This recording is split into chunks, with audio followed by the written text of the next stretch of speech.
ओम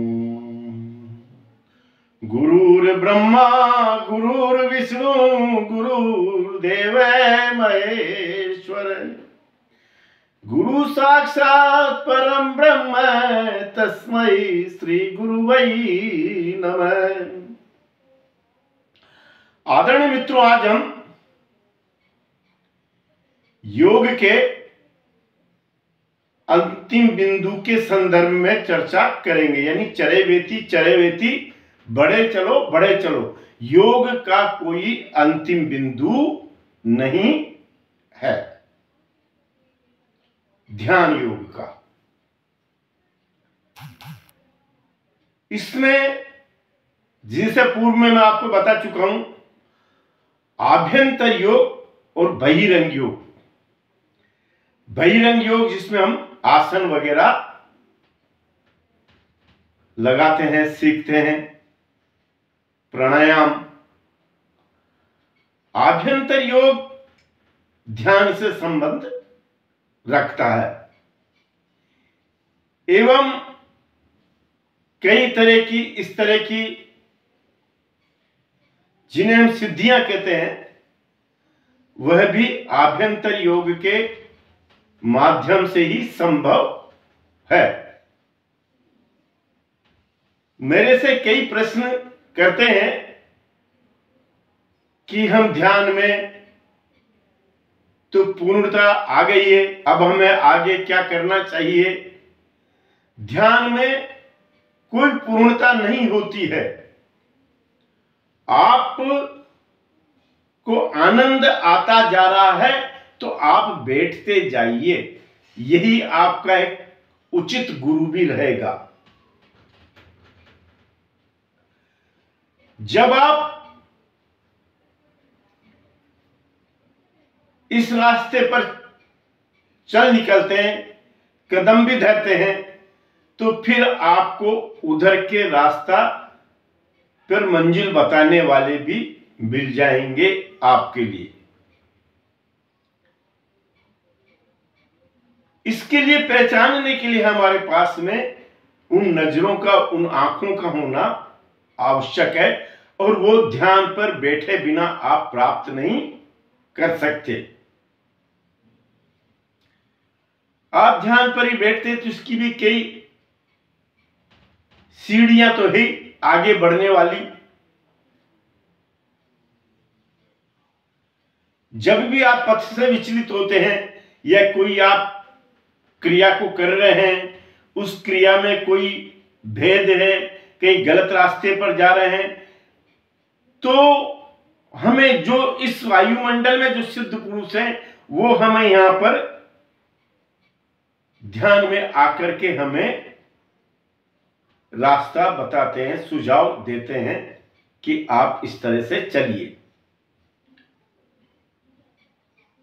मैंने पूर्व में भी आपसे कहा था कि मेरी बातों को जो योग में प्रवृत्त है वही व्यक्ति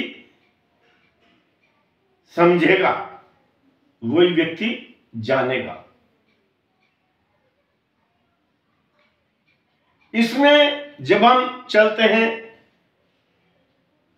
तो आप इस जन्म की तो छोड़िए, कई जन्म लग जाते हैं, तब भी हम कई विधियां अधूरी रह जाती हैं।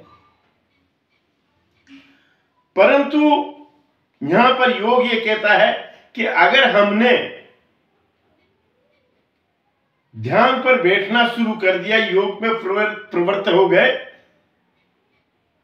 तो हम जब भी मनुष्य जन्म में लौटेंगे, हमारी वो प्रक्रियाएं वापस वहीं से शुरू होंगी। आप अभी कई तरह की सिद्धियां हैं, हम कईयों के बारे में पढ़ते हैं, सुनते हैं कि महाराज रणजीत सिंह जी के समय में एक योगी 250 वर्ष तक उसमें बैठा हुआ था समाधि के अंदर। यह हम जब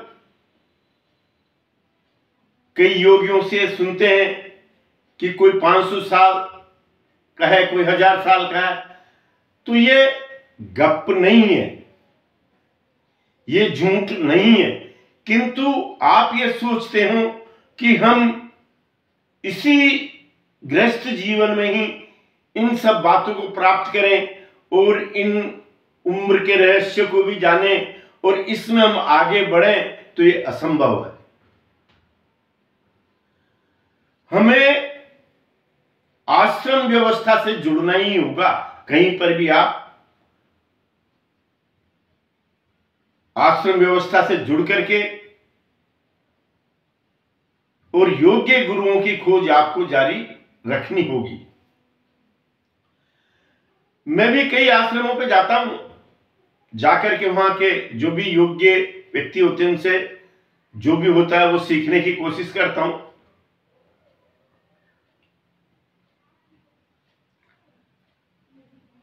एक रहस्य तो इसमें यही है,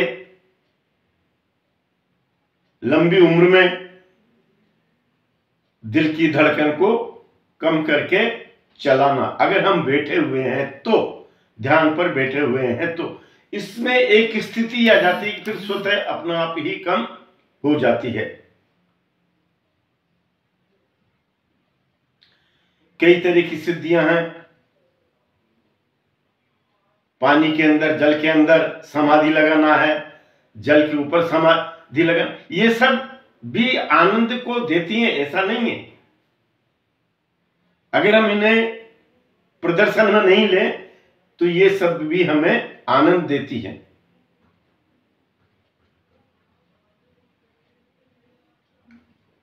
दिल की धड़कन पर नियंत्रण है, छाया सिद्धि है, ये हमें इसी जन्म में जितनी ज्यादा से ज्यादा इस तरह के ज्ञान को प्राप्त कर सकते हैं उतना करना चाहिए।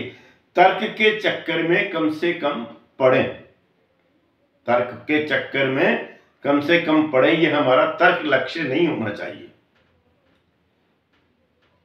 मेरे पास में भी कई आते हैं, कईयों को टेलीफोन आते हैं, कई आकर के संपर्क भी करते हैं, ज्ञान लेने आते हैं और ज्ञान देके जाते हैं। मैं उनका भी धन्यवाद अर्पित करता हूं।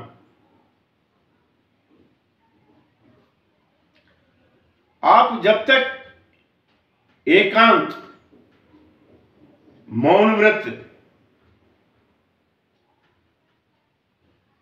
10-15 दिन, 2-5 दिन एकांत में रहना, इनका अभ्यास नहीं कर लोगे तो आप उस अंतिम बिंदु तक नहीं पहुंच पाओगे। मेरी बातें बहुत कठिन हैं, लेकिन जब हम साधना में उतरते हैं तो फिर ये सब बातें स्वतः, ये बातें भी सिद्ध होती हुई स्वतः चली जाती हैं। मौन व्रत के अभ्यास के बिना आप दूसरे के भावों को नहीं पढ़ सकते। तीसरे नेत्र की एकाग्रता पूर्ण रूपेण, ये भी तभी संभव है जब आप कंपनी बना के नहीं रहते हैं।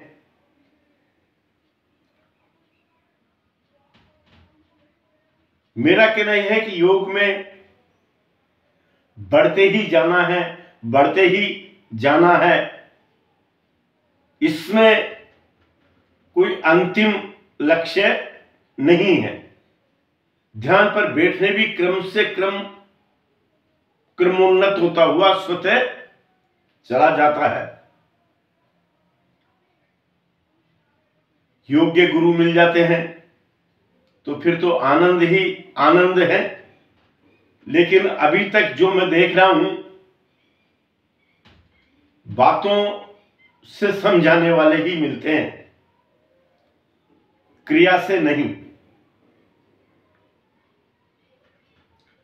बातों में भी जब हम ध्यान पर बैठते हैं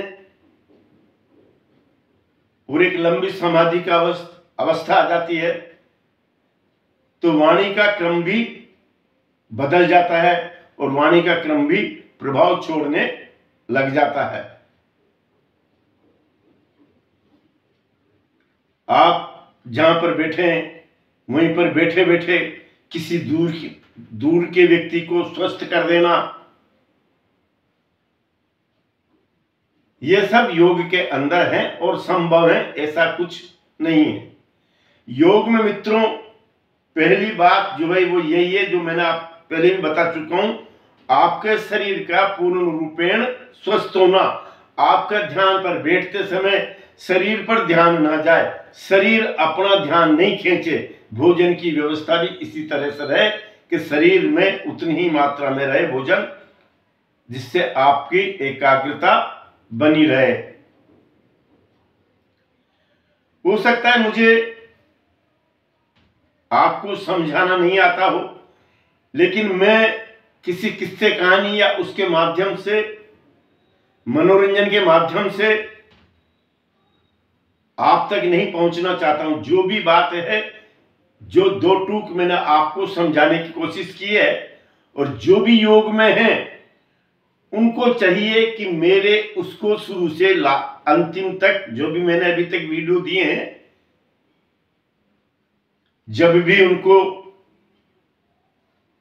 फुर्सत के क्षण हो, उनके आराम के क्षण हो, उस समय में भी वो देखें,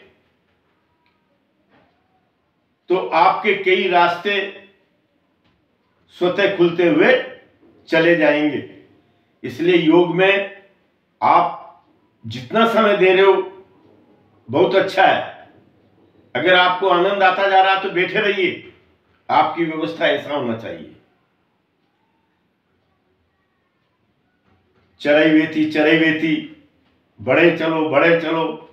योग में मैंने आपसे कहा ना कि कोई अंतिम लक्ष्य नहीं है। यह जिंदगी भी, ये सफर भी अंतिम नहीं है मित्रों, हमें इससे भी पार जाना है। और जो यहां पर रह जाना है, वो कोई भी वस्तु, कोई भी मित्र